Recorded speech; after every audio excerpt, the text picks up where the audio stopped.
Patrick Schneider. Sam Smith. Welcome. Thank you. Welcome. Thank you for having us here in this amazing booth. You're welcome. Outdid yourself all this year. for you. I hope It's you guys very enjoy gracious. it. Absolutely. I'm stunned. All right. So of course we got some questions. I've created some myself. I reached out to my listeners and my readers to kind of see if we can get some answers. Absolutely. So tomorrow, episode 9, right? What's that? We know what you guys know from yesterday. Yeah. Not my first rodeo. All right. Retro collection. Let's start with that. I love it. I got these are prototypes. Tell me about that. So the logo is going to be printed on the card.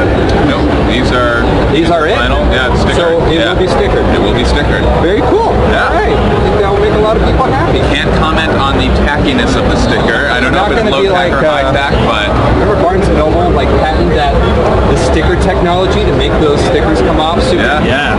Borders. I think it was borders actually. Yeah, we've actually done more with that on our conventions when we have to overlabel them for other countries. Oh, okay. We know in other countries they like to be able to take those off and have the packaging pristine, but I don't know for those. Was that used on the international barge? I noticed that it had a sticker. That's all low tack overlabels. Yep. Very cool. Absolutely. Good to know. We heard that feedback from our European fans in particular, and it was something we worked to make happen. Very cool. So yeah, but back to the retro collection. Back to retro collection. This beautiful, beautiful piece over here, this prototype Vader. Oh yeah. Absolutely love it. I'm super excited about it. Now we talked earlier. Is this truly? This is hardcore. Did you get an answer? I did not care. All right. So there are 6 colors and 7 pieces. Yes. So if you do combination permutation math, that means there's 5,040 versions of Vader possible. As a former math teacher, I appreciate those terms there. Yes. There you go. NPR, NCR. There you go.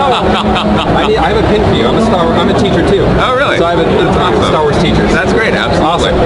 So the rule for the figure is that no more than the head can never match the torso. Okay. In terms of color, and that no more than 2 limbs can be the same color. Okay. So it could potentially have 2 blue arms or 1 blue arm and 1 blue leg, but it can't have more amassing than that. And then the lightsaber can never be the same color as the arm that it's on. All right. So we'll let your readers do the math on how that turns out. It's a lot, though. Yeah, Spoiler alert, it's a lot. Okay, so now it's a San Diego exclusive, which can be difficult to buy, but it'll be available somewhere else. Yeah, so it's actually a unique item because the retro program is exclusive to Target. Target will actually be selling that item at SPCC through Entertainment Earth, so they'll be working together, and then quantities will be available afterwards online. Perfect. That's beautiful. So for us crazies, we can get a lot more than just one. Absolutely, yeah. All right. Stay on retro collection. Okay. There's an amazing large backdrop over here of a vintage Kenner X-Wing. Is that just because we did an awesome reveal of the helmets, or could I speculate down the road? So we always say we can't, reveal anything. The helmet we're excited about for Black Series roleplay, obviously in vintage, like X-Wings are a perfect size. They're an iconic vehicle. I think it's safe to say we will do X-Wings again in the future in vintage. No specific announcements as to which ones are coming down the line. You said everything I needed to hear. You're good. You're golden. All right, let's hop to Black Series. In Black Series, we have episode 9, taking center stage in October 4th now. Rise of Skywalker. The Rise Who loves of that Skywalker. title? That was amazing. So thrilled with that title. I like Skywalker a thing now? Or is it a person or people? I don't know. We literally Palpatine a Skywalker? We literally were debating this at our dinner last night. Yeah. All right. I can't cue the 8 months of speculation. No, wrong show. All right. So episode 9, Rise of Skywalker is coming. We saw the package reveal yesterday. How are we going to see some holes filled in some 3 3/4 and 6-inch lines? I'm thinking, like, what is going to be the breakdown? Is it going to be pure episode 9 from there on out? I mean, because we got like some Dryden and some Mauls needed in 3 3/4 and in 6. Bodhi Rook is still on people's to-do list, So maybe a few more Rebels characters. So are we going to be able to still a deluxe maybe, right? are we going to be able to weave those in to episode 9 line as it comes in? So we've revealed everything we have to reveal basically until Triple Force Friday. So we've actually been telling folks we'll be at San Diego, we'll have a panel, but very few reveals. So which will give us the opportunity to do some more behind the scenes stuff, some history stuff, but very few new reveals at San Diego. Then once Triple Force Friday comes, as you mentioned, episode 9 is going to be huge. I'm so excited. We know there's also the Mandalorian show. There's the Fallen Order game. So that's going to take up a lot of our focus in the fall.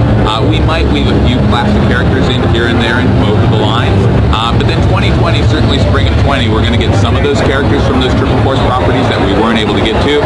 But we're really excited. We've got a lot of great classic characters planned, characters from other entertainment. So 2020 is really where we're going to see the line flesh out. Perfect. Triple Force Friday, October 4th, it was just revealed. That's going to be an international event. A reader wrote in from the UK and goes, we don't have Target, Walmart, or Toys R Us. So what is that going to look like for them?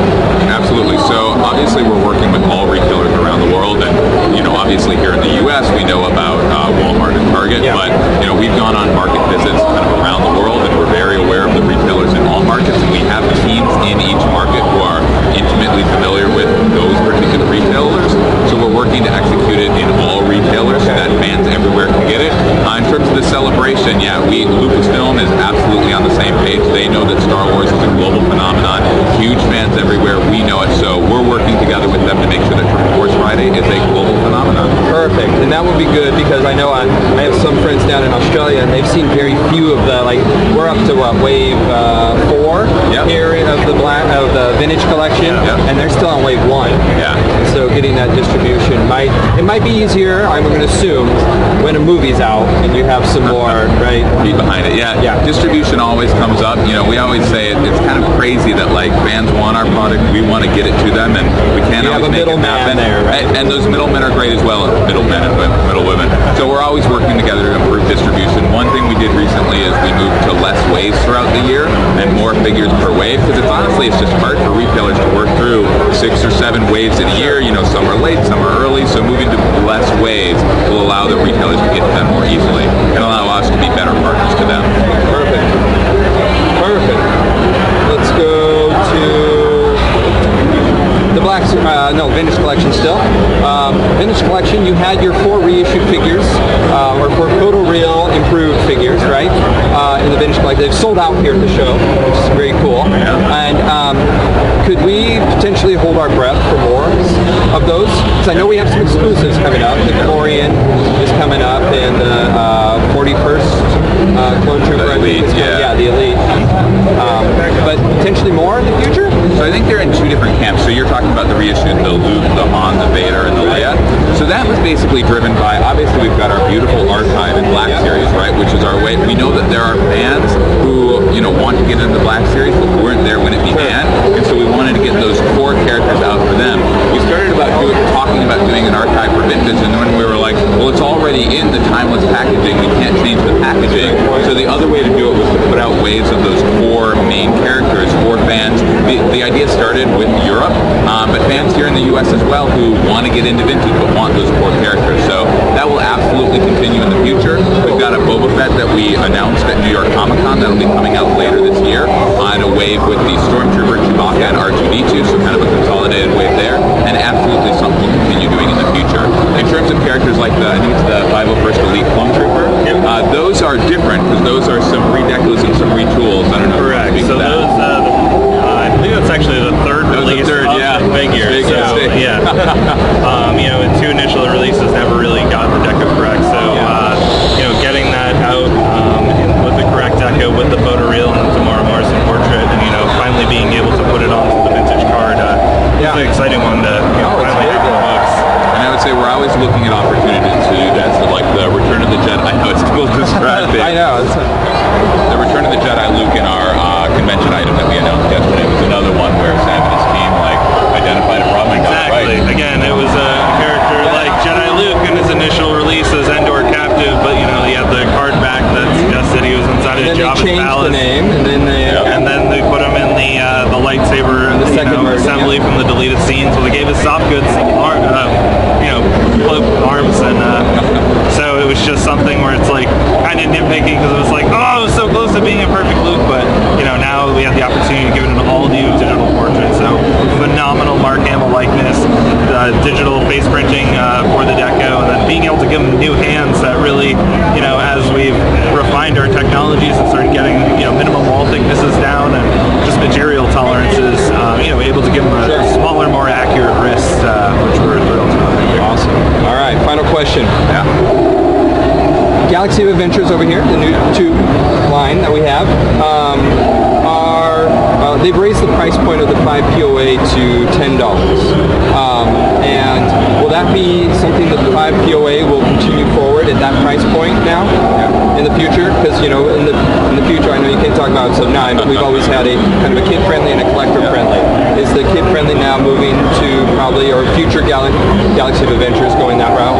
So I think that was kind of a specific choice made. We had this great gap between Solo and Episode 9, where we had a lot of time, and we also knew that we wanted to really ground kids in the story of the Skywalker saga leading up to Episode 9.